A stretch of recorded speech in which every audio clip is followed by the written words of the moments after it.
దేవుని నామమునకు మహిమ కలుగును గాక. హల్లెలూయా. ప్రియ సహోదరులారా, ఈ సమయంలో పరిశుద్ధ గ్రంథములో నుండి ఒక వాక్య భాగము చదివి మన ఆత్మీయ క్షేమాభివృద్ధి కొరకు, మన కుటుంబాలు దీవెన కొరకు మన వాక్యాన్ని ధ్యానిద్దాము. మీరందరూ వింటున్నారని నేను నమ్ముచున్నాను. ప్రభువు వాక్యముల ద్వారా మిమ్మల్ని ఆశీర్వాదములోనికి, ఆయన స్వాస్థ్యములోనికి ప్రభువు మిమ్మల్ని నడిపించునుగాక. ఈ సమయంలో తిమోతి పత్రిక, 2 తిమోతి పత్రిక 1వ అధ్యాయము 9వ వచనం చదువుదాం.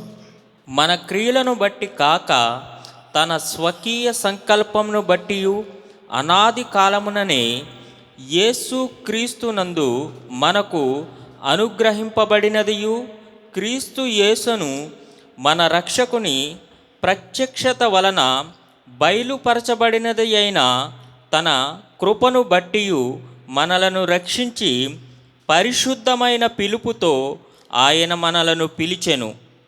ఆ క్రీస్తు యేసు మరణమును నిరర్ధకము చేసి జీవమును అక్షయతను సువార్త వలన వెలుగులోనికి తెచ్చెను. దేవునికి స్తోత్రం. హల్లెలూయా. ఈ చదవబడిన లేఖనాలు లేక ఈ పత్రికలో పౌలు తిమోతికి ఈ 2వ పత్రిక రాసి, ఇది రక్షణ పొందిన సంఘం విషయంలో ఈ విషయాలు రాసి పంపించాడు పౌలు. అయితే చదువుతున్న ఈ వాక్య భాగము చాలా ప్రాముఖ్యమైన విషయాన్ని తెలియచేస్తూ ఉంది. ఏమిటి అనేది మనం చూసినప్పుడు, అసలు దేవునికి మన పట్ల ఉన్న ఆలోచన చాలా ఉన్నతమైంది అనేది ఈ వచన భాగాలు మనము చదువుతున్నప్పుడు ఇది తెలుస్తుంది. ఆయన అంటారు, అనాది కాలములోనే మన విషయమై ఒక ఆలోచన కలిగి దేవుడు ఉన్నారు. ఆ ఆలోచన బట్టి మనల్ని పిలిచారు అని ప్రభు తెలియచేస్తూ ఉన్నారు. అనాది కాలము అనేది మనం చూసినప్పుడు ఈ సృష్టి సమస్తమును ఏమీ లేని కాలము, దేవుడు మాత్రమే ఉన్న కాలము, ఇది అనాది కాలము అని చెప్పబడుచు ఉన్నది. ఈ విషయాలు చాలా నిగూఢమైన విషయాలు. పౌలు రక్షణ పొందిన వారి జీవితంలో ఈ విషయాలు దేవుడు పౌలుకి బయలుపరుస్తూ ఉన్నారు. అయితే నీ విషయములో, మన విషయములో దేవుడుకున్న సంకల్పము, ఆలోచన ఏమై ఉన్నది? ఆయన ప్రియకుమారుడైన యేసు క్రీస్తులో ముందుగానే ఈ రక్షణ సంకల్పము ఆయన నిర్ణయించి, ఒక కాలములో ఆయన మనల్ని రక్షణనే స్వాస్థ్యములోనికి, ఆ సంపూర్ణతలోనికి మనల్ని నడిపించటానికి, దేవునికి స్తోత్రము కలుగును గాక, ఆ రక్షణనే స్వాస్థ్యములోనికి నిన్ను నన్ను నడిపించటానికి దేవుడు ఒక గొప్ప ప్రణాళిక చేసి ఆ విషయాలు తెలియచేస్తూ ఉన్నాడు సంఘము అనే స్వాస్థ్యానికి. ఈ మాటలు గమనించటానికి ప్రతి ఒక్కరికి వాక్యం పట్ల ఆసక్తి, విశ్వాసము, అంతేకాదు నీవు పొందిన రక్షణ అనే స్వాస్థ్య విషయంలో కొన్ని విషయాలు దేవుడు నీకు బయలుపరుస్తూ ఉన్నాడు. ఆ బయలుపరిచే విషయాలే నీ మీద కఠోరమైన భయంకరమైన దుష్టుడు చేసిన ఆలోచన ప్లాను, మరణము చేత మానవ జాతిని నశింప చేయటానికి దేవుడు ఆయన కుమారుణ్ణి ఈ లోకానికి పంపించి మరణమును నిరర్ధకము చేసేసాడు. అంటే మరణ శాసనము పాపపు జీవితములో ఉన్న ప్రతి ఒక్కరిని ఆ మరణ శాసనాన్ని పూర్తిగా రద్దు చేసేశారు. రక్షణ అనే స్వాస్థ్యములోనికి విశ్వాసము ద్వారా, సిలువ స్వార్థ ద్వారా నిన్ను రక్షించి ఆ రక్షణను అనుగ్రహించి ఆ రక్షణలో కొనసాగటానికి దేవుడు ఈ భూలోకములో పరలోక వాసులు నివాసులైన దేవదూతలు దేవునికి పరిచర్య చేసేవారై ఉన్నారు. అట్టి వారిని దేవుడు నీ కొరకు నా కొరకు పరిచర్య చేయటానికి వారిని భూలోకంలో మన యొద్దకు దేవుడు పంపించారు. వారు మనకు కావలిగా ఉన్నారు. వారు మనకి పాదములకు మరి ఏ హాని తగలకుండా వారు చేతులతో మనల్ని ఎత్తి పట్టుకోవడానికి దేవుడు ఆజ్ఞాపించారు. దీన్ని బట్టి మనం అర్థం చేసుకోవాల్సిన విషయం ఏమిటి అంటే, దేవుని దృష్టిలో, ఎవరి దృష్టిలో? దేవుని దృష్టిలో నీవు రక్షించబడిన నీవు దేవుని దృష్టిలో చాలా ప్రశస్తమైన వ్యక్తులు, ముఖ్యమైన వ్యక్తులు, ప్రాముఖ్యమైన వ్యక్తులు అనే సంగతి దేవుని దృష్టిలో ఉన్నది అనే సంగతి ఈ లేఖనాలు చదువుచుండగా మనం గ్రహించగలము. నా మాటలు వింటున్న సహోదరి సహోదరులారా, ఎబ్రీ పత్రికలో 1వ అధ్యాయంలో 14వ వచనంలో పౌలు ఈలాగు సెలవిస్తున్నారు. ఆ మాటలు చూద్దాం. వీరందరూ రక్షణ అను స్వాస్యము పొందబోవు వారికి పరిచారము చేయుటకు పంపబడిన సేవకులైన ఆత్మలు కారా? స్తోత్రం. పౌలు తెలియజేస్తున్న ఈ మాటలు మీరు గమనించాలి. రక్షణ పొందిన ప్రతి ఒక్క వ్యక్తిని, ఆ వ్యక్తిని రక్షణ అనే స్వాస్థ్యమును పొందబోవడానికి, అంటే ఆ రక్షణ కార్యం అనేది ఇంకా సంపూర్తి అవ్వలేదు మనలో. ఆ రక్షణను మనము ఈ లోకంలో అనుభవిస్తూ దాన్ని సంపూర్ణము చేసుకోవటానికి వాక్యము ద్వారా దేవుడు సంఘాన్ని అనేకమైన విషయాలు బయలుపరిచి సంఘాన్ని సిద్ధపరుస్తూ ఉన్నారు వాక్యము ద్వారా. అంత మాత్రమనే కాక మరి సంఘములో ఉన్న ప్రతి విశ్వాసికి ఆయన దూతలను పంపించి ఈ వీరికి, అంటే సంఘానికి పరిచర్య చేయటానికి, సంఘములో రక్షించబడిన ప్రతి వ్యక్తికి ఒక సెక్యూరిటీగా, ఒక బాధ్యత కలిగిన దూతలుగా వారు పనిచేస్తున్నారు ఈ భూలోకంలో. నీ కొరకు నా కొరకు దూతలు సేవకులుగా ఉండి నీకు సేవ చేయటానికి వారు ఆత్మలై ఉన్నారు. వారికి శరీరము కలిగిన వారు కాదు, వారు ఆత్మ అయి ఉన్నారు. అయినప్పటికీ కూడా ఈ లోకములో వారు ఆయా సమయాలు, ఆ సందర్భాలను బట్టి గమనించాలి ఈ మాటలు. నీవు ఒకవేళ ఎటువంటి ప్రమాదము శత్రువైన సాతాను నీ విషయములో ఒక ప్రణాళిక చేసి నిన్నేదో మోసపుచ్చాలని, నిన్నేదో పడగొట్టాలని, నిన్నేదో నశింప చేయాలని, నీకేదో హాని తలపెట్టాలని వాడు అటువంటి ఆలోచన చేస్తున్నప్పుడు ఈ దూతలను దేవుడు పంపించారు కదా, వారు ఆత్మలే, కానీ నీ నిమిత్తము నా నిమిత్తము కొన్ని సందర్భాల్లో వారు శరీరము ధరించవలసి వస్తుంది.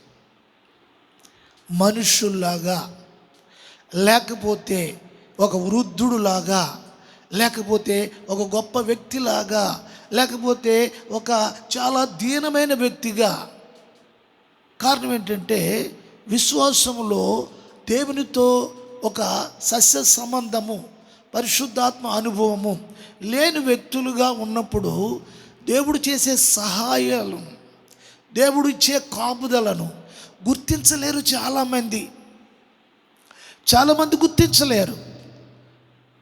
ఏదైనా ప్రమాదము తప్పిపోయినప్పుడు వారి ఇంటికి వచ్చి చెప్తారు, ఈరోజు నాకు ఇటువంటి ప్రమాదం జరిగింది, కొద్దిలోనే మరి ఆ ప్రమాదం తప్పిపోయింది, లేకపోతే ఈ రోజున మరి ఇంట్లో వాళ్ళందరూ కూడా ఎంతో దుఃఖించవలసిన పరిస్థితి ఉంటుంది అని భయముతో, బాధతో మాట్లాడే మాటలు మన కుటుంబాల్లో చాలా సందర్భాల్లో ఉంటాయి.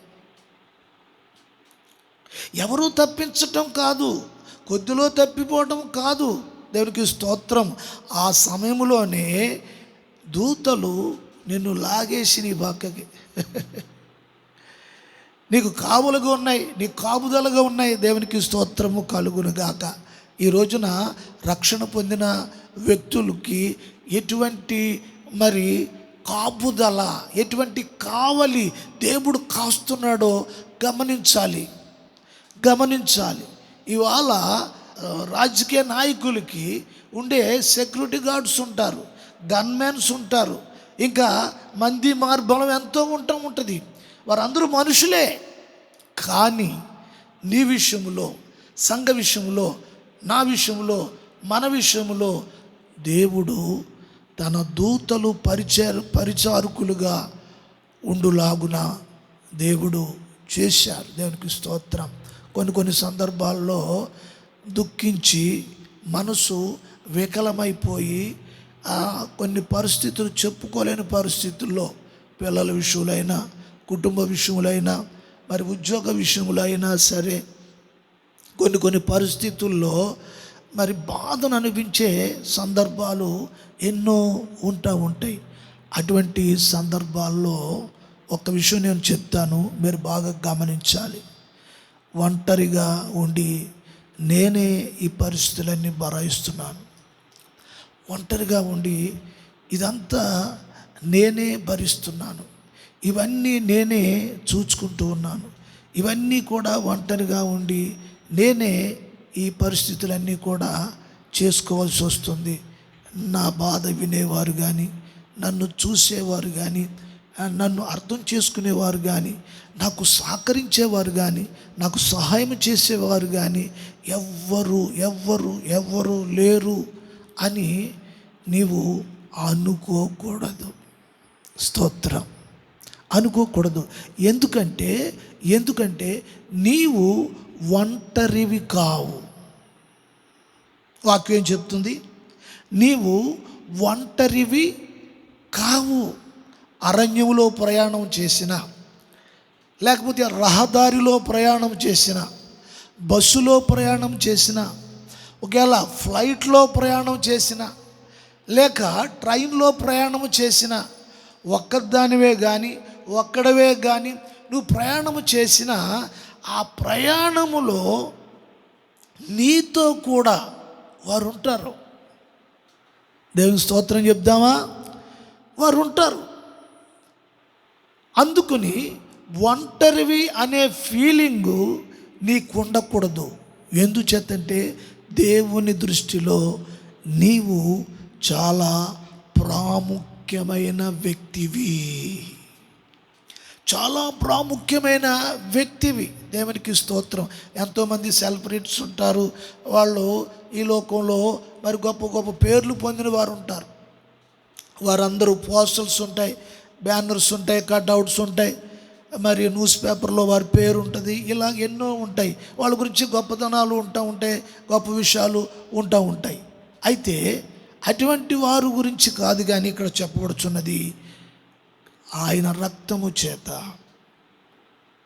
ఆయన శిలువ మరణము చేత శత్రువు యొక్క ప్రణాళికను పూర్తిగా నిరర్ధకము చేసి మరణ భయాలను తొలగించి దేవుడు ఒక శ్రేష్టమైన వ్యక్తులుగా నిన్ను ఆయన చూసుకుంటూ ఉన్నారు. దేవునికి స్తోత్రం కలుగును గాక.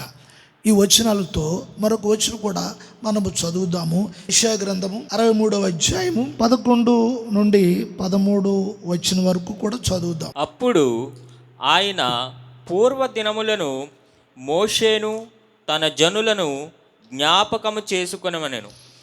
తన మంద కాపరులకు సహకారి అయి సముద్రములో నుండి తమ్మును తోడుకొని వచ్చిన వాడేడి, తమలో తన పరిశుద్ధాత్మను ఉంచిన వాడేడి.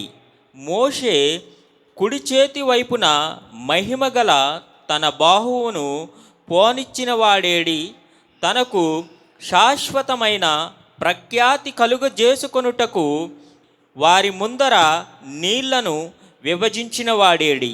మైదానములో గుర్రము పడిన రీతిగా వారు పడకుండా అగాధ జలములలో నడిపించిన వాడు ఏడని అనుకొనిరి. దేవునికి స్తోత్రం. యెషయా ప్రవక్త ఇశ్రాయేలుతో మాట్లాడుచున్న మాటలను మనము గమనించాలి.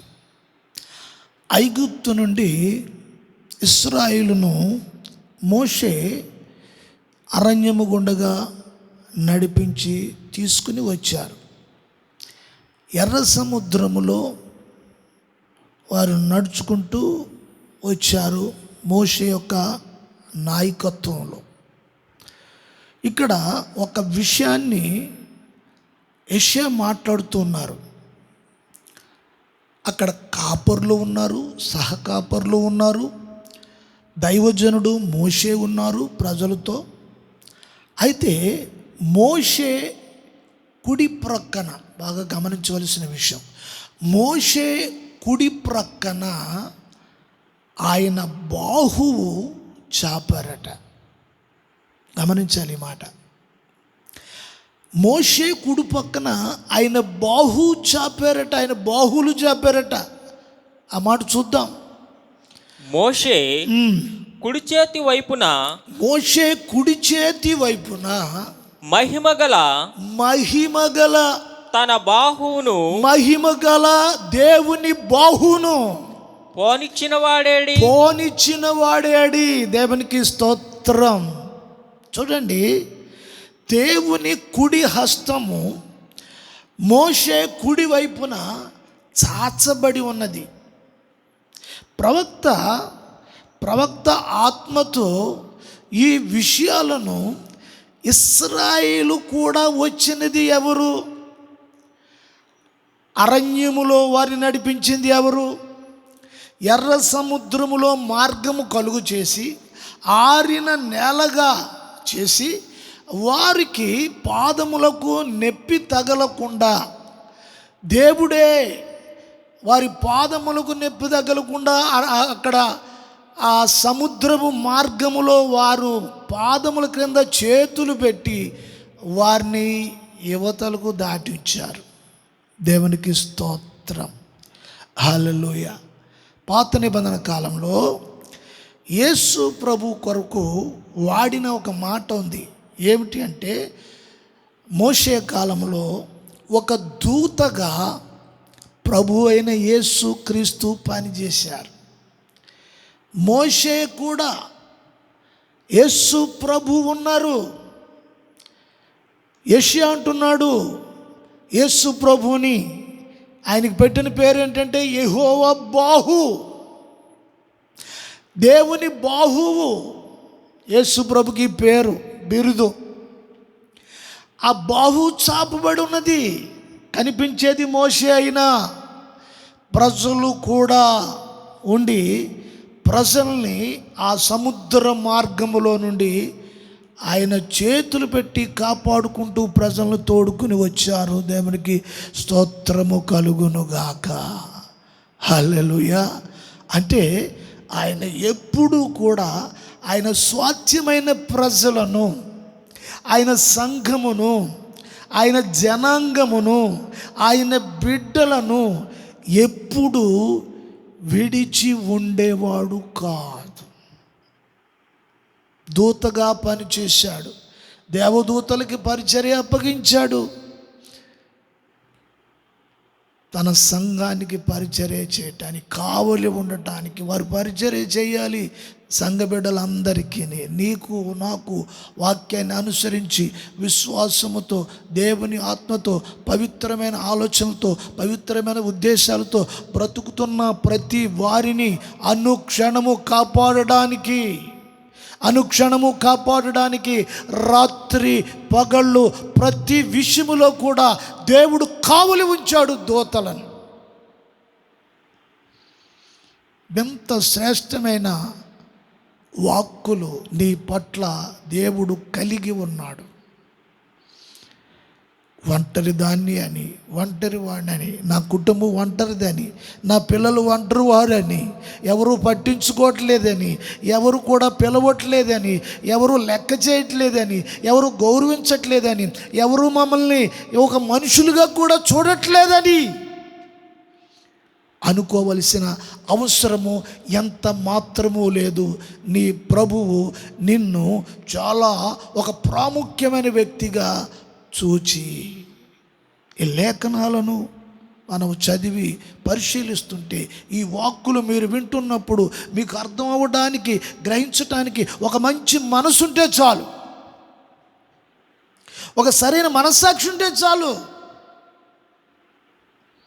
ఈ విషయాలు యేసు ఆత్మ నీకు అర్థం చేయకుండా ఉండదు కదా, నిన్ను ఆదరించకుండా ఉండదు కదా, నీ మీద కనికరము చూపించేవాడు అనే సంగతి నీకు అర్థం అవ్వకుండా ఉండదు కదా. విషయాలు గమనించాలి. దేవునికి స్తోత్రం కలుగును గాక. మరో వచ్చిన భాగాన్ని కూడా మనము చూద్దాము ఈ సమయంలో. ద్వితీయోపదేశ కాండము 33వ అధ్యాయము 27వ వచనం. శాశ్వతుడైన దేవుడు నీకు నివాస స్థలము, నిత్యముగా నుండు బాహువులు నీ క్రింద నుండును.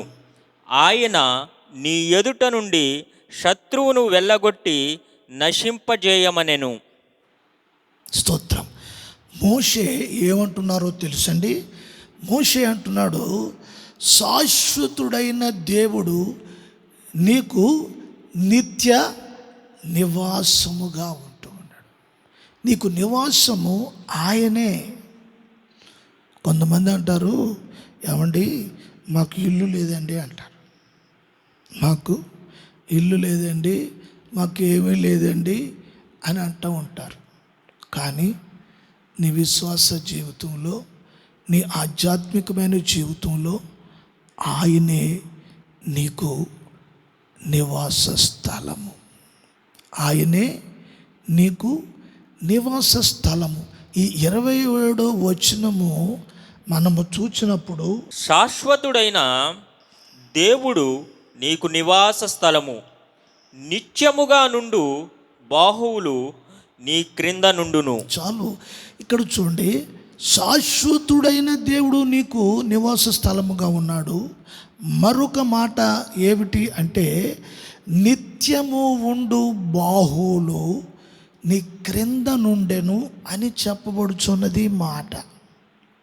అంటే ఆయన బాహువు నీకు క్రింద నుండెను అంటే దాని అర్థం ఏంటంటే, దేవుడు నిన్ను ఎత్తి పట్టుకుంటున్నాడు, నిన్ను లేపుచున్నాడు. ప్రతి విషయములో పడిపోతున్నా, తప్పిపోతున్నా ప్రతి విషయంలో ఆయన బాహువులు నిన్ను లేపుతూ ఆయన సహకరిస్తూ సహాయము చేస్తూ. కారణం ఏమిటో తెలుసా? ఆయన నిత్య నివాసమైన సంఘములో నీ ఉంటూ ఉన్నావు. ఆ సంఘములో ఉంటున్న నీ జీవితంలో ఆయన బాహువు నిత్యము ఉంటూ ఉన్నవి. కొద్ది కాలం అనేదే కాదు, ఈ భూలోకంలో నీవు జీవించిన జీవిత కాలం, నువ్వు 30 సంవత్సరాలు ఉంటావు, 40 సంవత్సరాలు ఉంటావు, 70 సంవత్సరాలు ఉంటావు, 80 సంవత్సరాలు ఉంటావు, నీవు జీవించిన జీవిత కాలము అంతా కూడా ఆయన బాహువులు నీ క్రిందన ఆయన అమర్చిపెట్టాడు. ఆ సదుపాయం అంతా కూడా ఆయన కలుగు చేసేసాడు. దేవునికి స్తోత్రం. ఈ మాటలు వింటుంటే ఎంత ధైర్యంగా ఉంది. ఎన్నో ఆటంకములు, ఎన్నో ప్రమాదకరమైన పరిస్థితులు, అరణ్యములో, ఎడారిలో, నీళ్లు లేని పరిస్థితులు, భయంకరమైన పరిస్థితులు, అన్ని పరిస్థితుల్లో వారిని దేవుడు తన బాహువులు చాపి దేవుడు వారిని నడిపించారు అని వాక్య భాగంలో చూస్తూ ఉన్నాము. దేవుడు పరలోకంలో నివాసి అయి ఉన్నాడు అని మనం పాటలు పాడుతూ ఉంటాం. అయితే పరలోక నివాసులైన దేవదూతలు ఈ రోజున భూమి మీద ఆయన ప్రజలను, ఆయనకు సంబంధించిన వారి కొరకు పరలోక దూతలు భూమి మీదకి వచ్చి, దేవునికి స్తోత్రం కలుగును గాక, వచ్చి ఆ ప్రజల కొరకు, ఆ ప్రజలకు నెమ్మది కలుగు చేయటానికి, ఆ ప్రజలకు కాపుదల కలుగు చేయటానికి, ఆ ప్రజలను భద్రపరచటానికి, ఆ ప్రజలకు క్షేమము కలుగు చేయటానికి, శత్రువు నుండి వారిని కాపాడడానికి, అంటే సాతాను నుండి వారిని కాపాడడానికి దేవుడు ఎంత కేర్ తీసుకుంటూ ఉన్నాడు. దేవుడు ఎంత కేర్ తీసుకుంటున్నాడు. దేవునికి స్తోత్రం. గమనించాలి ఈ మాటలు. ఆఖరిగా మరొక మాట మనము చదివి ఈ మాటలు నేను ముగిస్తాను. అయితే లూకా సువార్త 2వ అధ్యాయము 13వ వచనం. వెంటనే పరలోక సైన్య సమూహము ఆ దూతతో కూడా ఉండి, ఇక్కడ చదువుతున్న భాగంలో పరలోక సైన్యము ఆ దూత కూడా ఉండి యేసు ప్రభువు జన్మించిన ఆ స్థలము యొద్దకు పరలోక దూత గణాలు భూమి మీదకి దిగి వచ్చేసినాయి. ఆ దూత కూడా అని చెప్పబడి ఉంది. ఆ దూత కూడా అంటే గబ్రేలు దూత. యేసు ప్రభు శిశువుగా ఉన్నాడు. అక్కడికి పరలోక సమూహంతో దిగి ఇక పాటలు ప్రారంభించారు. ఆయన స్తుతిస్తున్నారు, ఆయన గణపరుస్తున్నారు. భూమి మీద పరలోకపు ఆరాధన ప్రారంభమైంది. దేవునికి స్తోత్రం కలుగును గాక. పరలోకములో దూతలు యెహోవా పరిశుద్ధుడు పరిశుద్ధుడని గాన ప్రతిగానములు చేయుట మనము గ్రంథంలో చూస్తాం.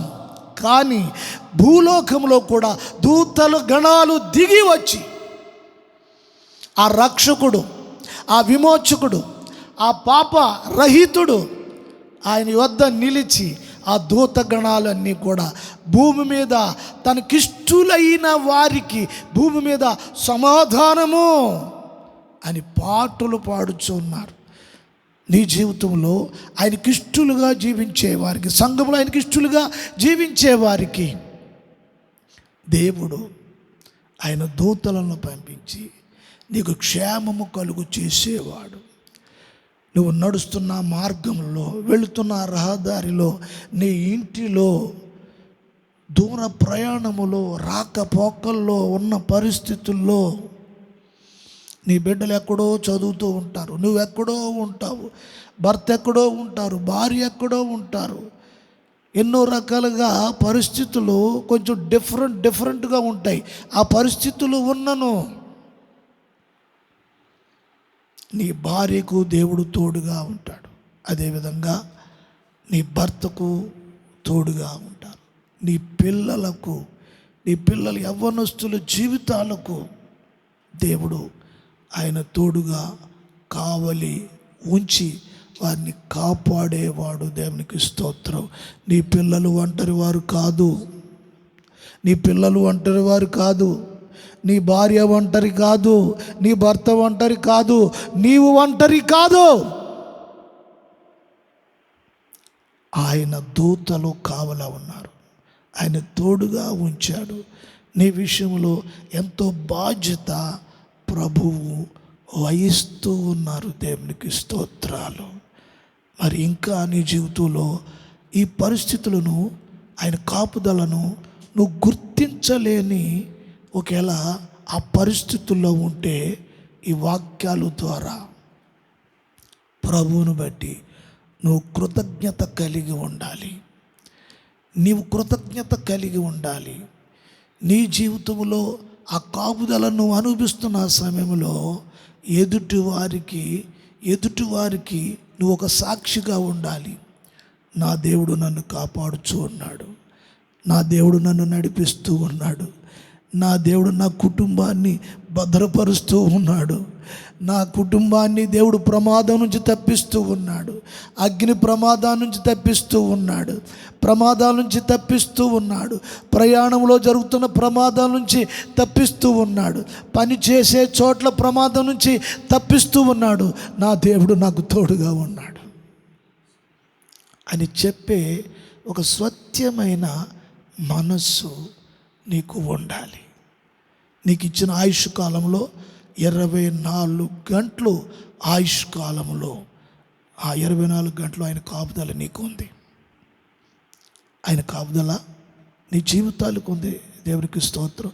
నీకు ఆరోగ్యానికి కాపుదల ఉంది, నీ జీవితానికి కాపుదల ఉంది, నీ శరీరానికి కాపుదల ఉంది. నీ శరీరం పాడు చేసుకునే పరిస్థితులకి, ఆ బానిస బ్రతుకు, ఆ పరిస్థితుల్లో దేవుని వాక్యం హెచ్చరిస్తూ అనేకమైన పరిస్థితుల్లోకి నువ్వు తప్పిపోయి పాడైపోయి వెళ్ళిపోతున్న సమయంలో అలా పాడైపోకుండా కాపాడడానికి, మళ్ళించడానికి